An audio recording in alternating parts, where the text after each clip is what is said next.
Hey guys, I'm Eric and I'm off camera. We're at Kansas City Comic Con and this is Notes and Nerds.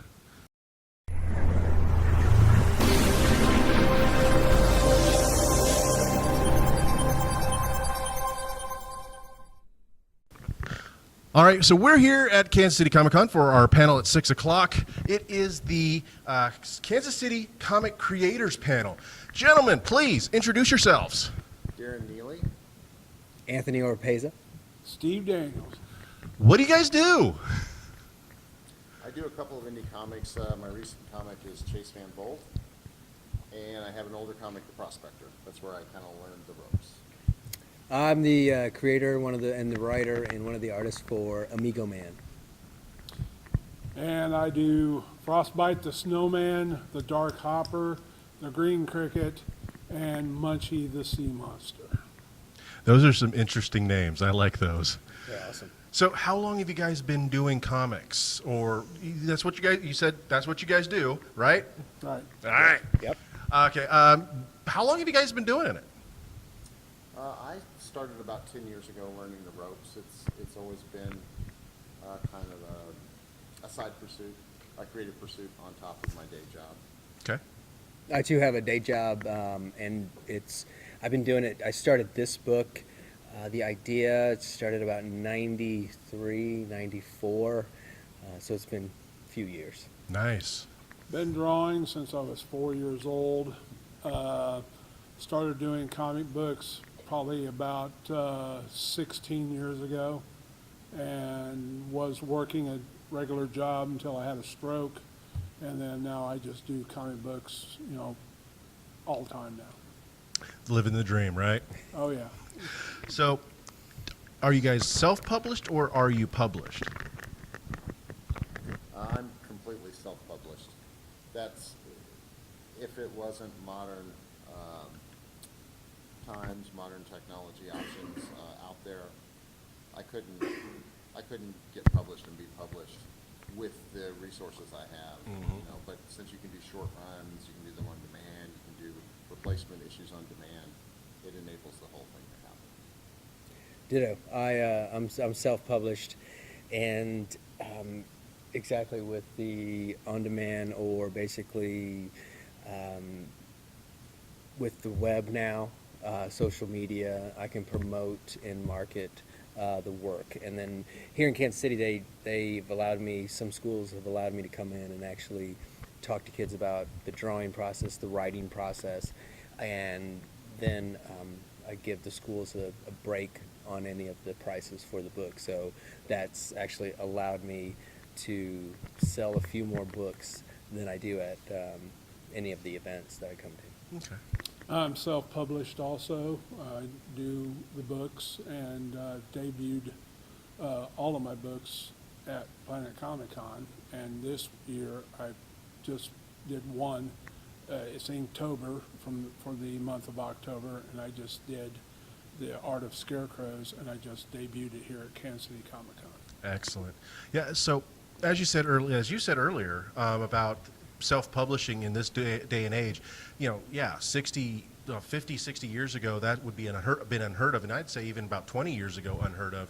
And do you guys do anything like digital to help take advantage of that, to help maybe you still have a profit, but you cut down on some of the publishing costs? Digital is where my roots are in the creative process. I've been digital. I've worked in a support capacity in the digital art world for my day job. And so what that gives you is it gives you the skills that you can leverage in this other area. So you can take on parts of production like coloring, you can take on lettering, you can do the pre-press work to get it squared up to where it will fit and print properly. So the more of that you can put in there, essentially sweat equity, the better your possibility of getting a project done. So in my case, I don't pencil or ink, and so I pay for that portion to be done, at least the sequential parts of it anyway. And so that allows me to focus on that, and then if I can pick up the slack on all the other parts and get my skills, built in those areas, then the final product, is well-rounded. Okay. For me, my partners in crime, the penciler, which is Lorenzo Lozana, and then right now we're working with an inker out of Arkansas John Woodard. Those guys work strictly, well, I guess John works strictly digital. Lorenzo works 50-50 digital. And so, but for me, you know, I guess I use Microsoft Word to write the scripts. And then also when it comes to the mock-ups, I do mock-ups all in pencil.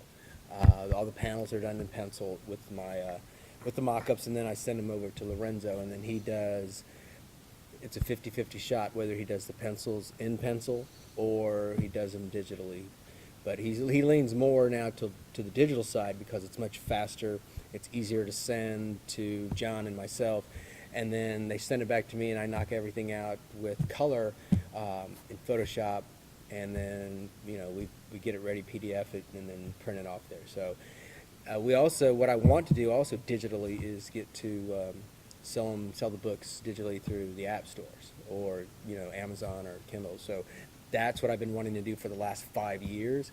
But since production has been slower with us, because all three of us, you know, work full time, a couple of us have, you know, families, so that slows us down a little bit too. But the goal is to use as much as we can digitally as possible. I still use paper. I still use pencils, and I still use pen. I draw all of my stuff. I then scan it in the computer, and then I move it over to on my laptop, and I do everything in Photoshop.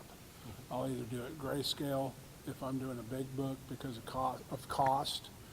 A smaller book I can do in color, depending on what the cost is. I use a company out of California called RA Direct, Comics Direct.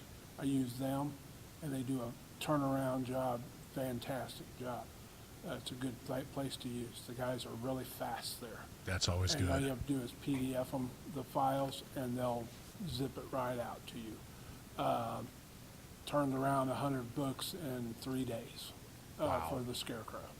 And, you know, I still like to draw on the paper, so that way I have something in front of me that I did. And if I want to do panels and everything, I can literally bring it to here and sell panels. You know, a lot of people now that use the tablets and stuff like that, you have nothing in front of you. It's all on the tablet. And I know a friend of mine, he said, well, I'm doing it on a tablet, but I think I'll print out my pages and then bring them to the shows and maybe sell them at the shows. A lot of people like those untouched, unedited kind of Right. the raw panel, if you will. Yeah. And without having that, I can see where you can fall a little short on some of the sales. But it's kind of a damned if you do, damned if you don't kind of thing, because so you might bring them and people won't even touch them. Then again, you might sell out. It's hard to tell with this industry, but it's still nice to have that physical copy, I have to admit.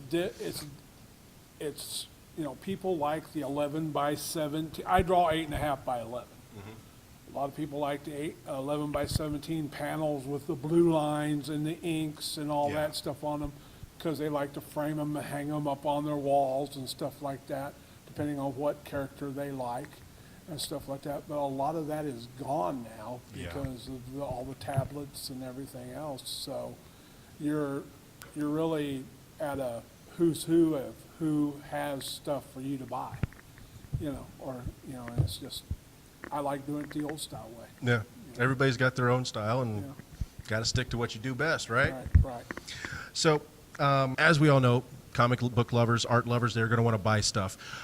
Where can they do that on the social medias or on the internet? Well, you can check out Chase Van Bold at facebook.com/Chase Van Bold. Okay. I'm at amigoman.com and aoart5.com, and then and then I have my Instagram is Strong Avenue Studio, and then Twitter is aoart5, and there's also Strong Avenue Studio at Twitter. Okay. I'm on Facebook. You can look for me at Steve Daniels, or you can do the Art of Steve Daniels on Facebook. I have them there. Or Instagram is Big Steve Daniels, you know, like that. And like I said, I do all the area comic book shows like that. And that's mainly where I sell my books is at the shows. All right, great. And we'll have all the links for your stuff in our description below or above, depending on where they're seeing the video at on Facebook or YouTube. So, gentlemen, thank you very much for being here at Kansas City Comic-Con in this wonderful panel. And you guys also, just if you're not here, shame on you. But you guys all have a great day, and I'll let you guys get back to your tables. Thanks for having me.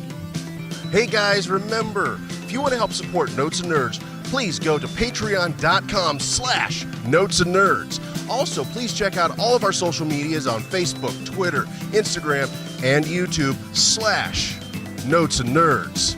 And also, as always, our website at www.notesandnerds.com.